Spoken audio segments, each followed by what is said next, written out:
Hello, my friends. Today we are going to make good old school mac and cheese. This one goes out to my friend Dieter, who used to own a deli back in New York many years ago. And this is definitely your classic sort of Kraft-like mac and cheese. Hi, Frankie. So we're going to start with 1 stick of butter. I'm going to preempt you by saying that this is very fattening. But every now and again, you just say, I'm just gonna do it. So this is 1 stick of butter. I'm gonna throw it in. I'm gonna start to let that get started. This is a half of a large white onion, just chopped. I am also going to put in, yes, I am going to use all of this cheese. This does make a double batch though. So what you'll do with the cheese sauce that you have left over, once I start to incorporate the cheese with the pasta, I'm going to throw in some organic raw broccoli because it will cook in the oven. And I also toasted just some of those sourdough breadcrumbs that I make and a little bit more butter. Okay, so I hear the butter is starting to melt. So at this point, let's turn on the oven. I put the oven on 375. I will throw in now. Let's get the onions started. And you just want to just sort of soften them up. Put in some salt. Not a ton of salt because the cheese definitely has salt in it. I will use a little bit of black pepper. And I will also just throw in a little drop of dried parsley. The butter needs to just melt with the onion. I already have my pasta water pretty well heated. Let me just bring it back up to a boil. So again, make sure you salt your water. I know that everybody's hand size is different. Hand size compared to yours It's like adult child. So I will say to put in at least 2 full tablespoons of salt into your water. You want to use pasta that sort of has ridges in it. Today I'm using fusilli, Trader Joe's fusilli organic pasta.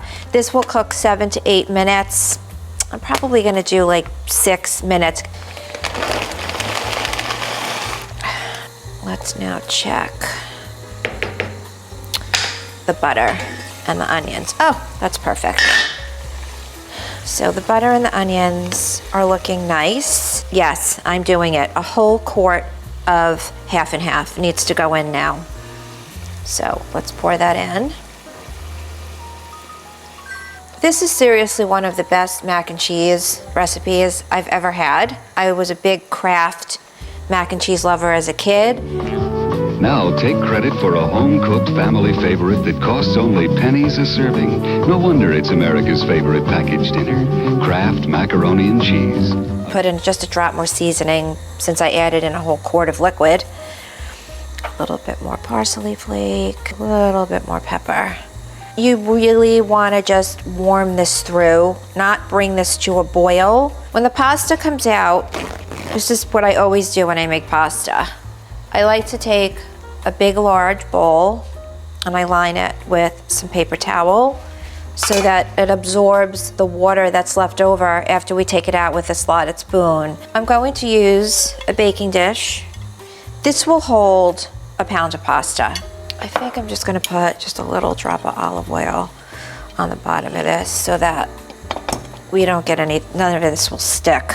Going to take some of those breadcrumbs that I toasted and so we'll have a crust on the bottom and we will have a crust on the top. That's a nice towel. Isn't that nice? I just got it. Yeah, it looks good on you. Let me see. Did you see it? Let me see what it looks like on me. No, not as good. A little bit of action starting to happen, a little bubbles. Let's get the cheese. So I'm using Velveeta cheese. I bought blocks because the one that's in wrappers would take a long time to unwrap all of them. And then I just got deli American cheese, not Kraft American cheese, it's deli. And this one happens to be Boar's Head. Cut this into smaller pieces like this because it will cook a little bit faster. And I'm gonna start to incorporate in the cheese. You have to stir it. as you go along. You need to stir it. And you'll see it will start to melt. I'm going to take the broccoli now that I did and just throw it in there like that. All you simply do is you just take your paper towel out. See how it absorbed? It absorbed all that water. Okay. Also going to throw in on the bottom of this, because what do I say every week? What do I say every week? A little grated cheese just makes everything better. I'm going to start to add in the sliced cheese. Can you use 2 hands to do things with? It's such a character. Yeah, this is ambidextrous. This is the longest part of making this, is just getting the cheese. You gotta melt the cheese like this. I don't see any cheese left. And I'm going to now put cheese sauce on top of the pasta and the broccoli, like that. And this is where the magic is gonna start to happen. Quite a bit of cheese sauce, because the pasta sucks it up. It's like a sponge. Oh, Dieter, I wish you were here to have this, and Frankie too. See, when you have a little sauce that's still on the bottom, that's probably about enough cheese sauce. Mix in. Make it look pretty. And lastly, we will put in, top with the leftover nice toasted breadcrumb right on top.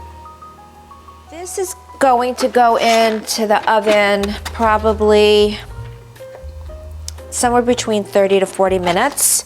I'm gonna just cover it for the first 15, 20 minutes or so, just so that it'll sort of steam. I don't want it to dry out.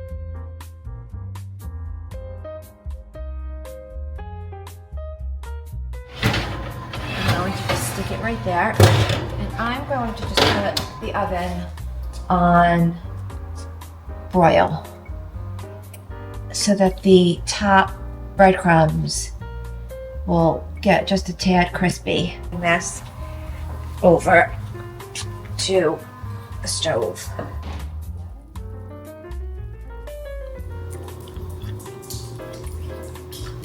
Oh, I don't know if I like this that much.